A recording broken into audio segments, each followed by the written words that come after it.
بات یہ ہے کہ ٹرمپ صاحب مداخلت کریں گے یا نہیں کریں گے، یا امریکہ کی مداخلت جو دباؤ آیا تو وہ کتنی شدت کا ہوگا، ہم اپنے آپ کو اس امتحان میں کیوں ڈالنا چاہتے ہیں؟ اگر اس امتحان میں اگر امریکی دباؤ آ جاتا ہے اور امریکی دباؤ پہ عمران خان کو رہا کر دیا جاتا ہے تو یہ پورے پاکستان کی سبکی ہوگی نا۔ اچھا ہم میں اتنا دم تو ہے نہیں کہ ہم اس دباؤ کو جو ہے برداشت کر سکیں۔ ماضی میں بھی جو دباؤ امریکہ کا آیا، چاہے نواز شریف صاحب کے لیے آیا ہو یا بے نظیر صاحبہ کے لیے آیا ہو، وہ اس میں امریکہ اپنے مقصد میں کامیاب ہوا ہے، لیکن تاریخ کا حصہ بن گیا کہ پاکستان میں امریکی مداخلت ہوئی۔ تو ہم یہ کیوں چاہتے ہیں کہ ہم پھر یہ ایک دفعہ پھر اس بات کو تاریخ کا حصہ بنا لیں کہ امریکی دباؤ پہ جو ہے یہاں پہ سیاسی مداخلت ہوئی؟ تو جو لوگ سیاسی مداخلت کو قبول کریں گے تو یہ ان کی سبکی بھی ہوگی نا، کہ ان کی کمزوری بھی ظاہر ہوگی نا۔ آج سے 2 سال سے اتنی بڑی بڑی باتیں کر رہے تھے تو وہ ان کے ساری باتوں کا تو تیا پانچا ہو جائے گا۔ تو یہ لوگ اس دباؤ میں، اس امتحان میں اپنے آپ کو کیوں ڈالنا چاہتے ہیں؟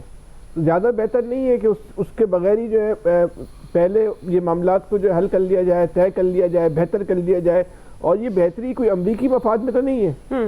اگر پاکستان کا سیاسی تناؤ ختم ہو جاتا ہے تو یہ بہتری تو ہمارے اور آپ کے سب کے پاکستان کے مفاد میں، اس کو بہتر کیوں نہیں کر لیا جائے؟ مسئلہ اس وقت کہاں پہ آ رہا ہے؟ مسئلہ اس وقت یہ آ رہا ہے کہ جو آپ نے اپنی گفتگو کا آغاز کیا عمران خان کا جھارانہ رویہ، اب بات یہ ایک سوال طلب ہے بات کہ وہ واقعی جھارانہ رویہ ہے یا عمران خان جو ہے وہ دباؤ میں آنے کا شکار نہیں ہے۔ اب یہ دونوں باتوں کے درمیان ایک باریک سی لکیر ہے۔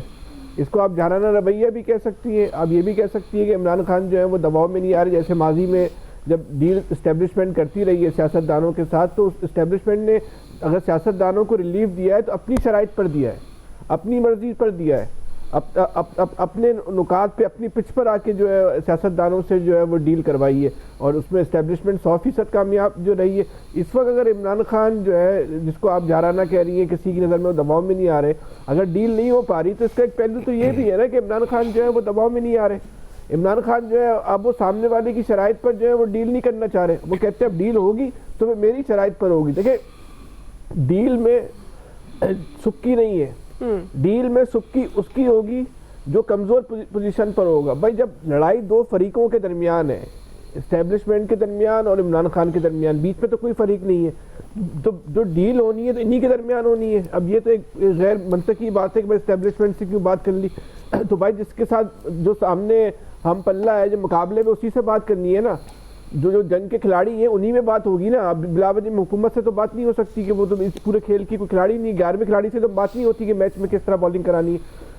اب اس میں جس کی شرائط مانی جائیں گی یا جس کی شرائط پر ڈیل ہوگی وہی فاتح ہوگا۔ یہ ہے عمران خان کا آج تک کی جو پالیسی۔ ہو سکتا ہے کہ یہ پالیسی کل تبدیل ہو جائے، اور یہی اسٹیبلشمنٹ کی آج تک کی پالیسی ہے۔ بٹ ڈیل کو تو تیار ہے لیکن ہماری شرائط پہ کرو۔ عمران خان بھی ڈیل پہ تو تیار ہے لیکن میری شرائط پہ کرو۔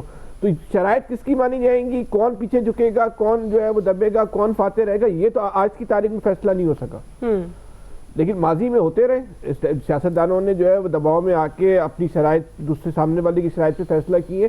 تو یہ تو بہرحال دیکھنا یہ ہے کہ کیا ہوگا۔ بہت سارے لوگ کہہ رہے اس وقت اور یہ اعلانیہ بات کر رہے ہیں کہ بھائی عمران خان کو تو اب وہ جب 2 سال اس نے گزار لیے، اب آپ اس کو جو ہے 5 سال اور رکھ لیں، 10 سال رکھ لیں۔ خوف ہوتا ہے نا، خوف وہ جیل کا، وہ ختم ہو جائے تو وہ ختم ہو جاتا ہے آدمی۔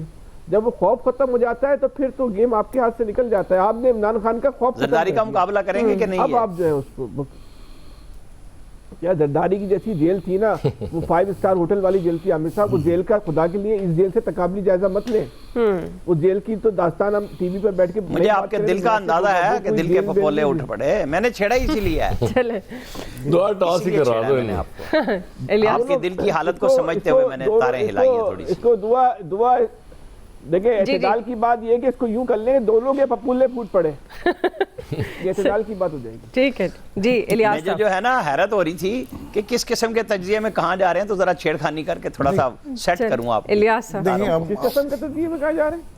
اب تو مذاکرات ختم ہو چکی ہیں۔ آپ کی مرضی کا ہاں تو آپ کا شروع سے جو تجزیہ تھا وہ اینڈ میں جا کے ختم ہو گیا نا، ذرا دوبارہ سن لینا جا کے کہ کیا بات کی۔ الیاس صاحب کو میں یہی کہہ رہا ہوں جا کے سن لینا۔ سوچ کے خلاف ہو وہ الیاس صاحب کو نہیں، ہم تو اس بات کے حامی ہیں کہ ہر بندے کی اپنی رائے ہے. جی یہ تو سوال ہی نہیں پیدا ہوتا.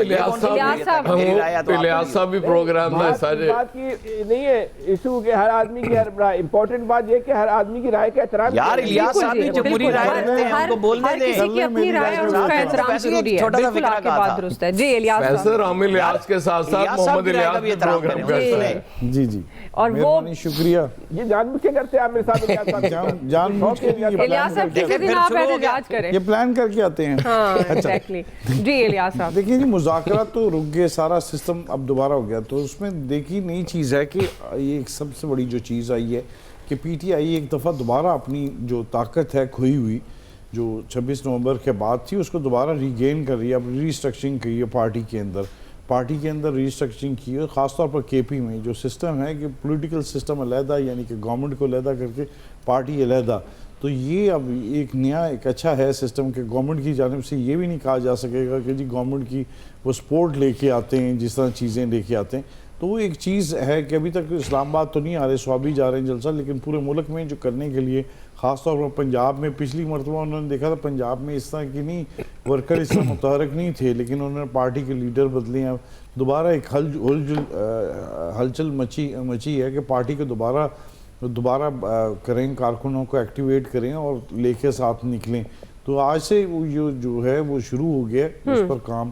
تو ابھی تو شروع ہوا ہے تو، لیکن یہ ایک اچھی چیز ہے کہ پارٹی کو دوبارہ ایک ریوائیو کر رہے ہیں اور اس کو ریوائیو کر کے دوبارہ دیکھ رہے ہیں کہ 8 فروری کو دیکھتے ہیں کہ سڑکوں پر لوگ آتے ہیں کہ نہیں آتے.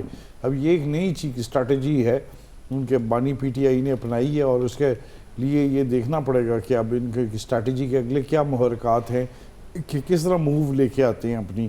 تو یہ جو باقی یہ مذاکرات وغیرہ کے لیے ہے تو اب تو گورنمنٹ خود دیکھ رہی ہے کہ اب مذاکرات کے لیے یہ آتے ہیں کہ نہیں آتے.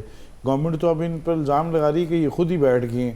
تو اب یہ خود بیٹھ گئے ہیں تو اب یہ جب مذاکرات کے لیے دوبارہ اگر کوشش کی جاتی ہے تو اس میں گورنمنٹ کو یہ دیکھنا پڑے گا کہ گورنمنٹ ان کی شرائط کس طرح مانتی ہے پہلے. تو انہوں نے دیکھا، انہوں نے یہ اس چیز کو یہ نہیں لیا کہ جی کہ وہ بھاگ گئے ہیں. وہ اس چیز کو لے رہے ہیں کہ اگر گورنمنٹ نہیں کرنا چاہتی، سنجیدہ نہیں ہے، تو گورنمنٹ کو تھا کہ شاید وہ اس پر لیں گے کہ باہر آنا چاہتے ہیں یا اس طرح کرنا چاہتے ہیں، لیکن اس پر کچھ نہیں ہوا. تو اس طرح بانی پی ٹی آئی نے ثابت کیا کہ وہ اندر مستحکم ہیں، بیٹھے ہیں، ان کو اس بات کی پرواہ نہیں کہ مذاکرات کر کے وہ اپنی رہائی کے لیے بات چیت کرنا چاہتے ہیں. وہ دوسری چیزوں کو لے کے آگے اب چلنا شروع ہوئے. تو وہ اپنے کیسز کو ظاہر کریں گے کہ فالو کر کے کیسز میں سے نکلا جائے اور کس طرح آگے سے جو گرہ لگی ہیں ان پر قانونی طور پر جو پیچیدگیاں ہیں ان کو حل کیا جائے. وہ اگلی جو اسٹریٹجی لے کے آئے ہیں وہ ڈیفرنٹ ہوگی اور آنے والے دنوں میں اس میں مزید دیکھیں گے کیا کہتے ہیں. بیسیکلی یہ انہوں نے کوشش کی ہے کہ کارکنوں کو ایکٹیویٹ کیا جائے اور یہ ایکٹیویٹ دیکھیں 8 فروری کو پتہ چلے گا کہ کس طرح کامیاب کتنے لوگ نکل سکتے ہیں. آپ کا پوائنٹ آ گیا. ابھی کوئکلی ناظرین ایک بریک لے رہے ہیں، بریک سے واپس آئیں گے. دوسرا سوال پیکا ایکٹ ترمیمی بل سے متعلق ہم سوال اٹھائیں گے کہ سینٹ قائمہ کمیٹی داخلہ سے بھی یہ متنازع ایکٹ منظور ہو گیا ہے. صحافتی تنظیموں کے پاس اب کیا آپشن ہے، رائے لیتے ہیں بریک کے بعد.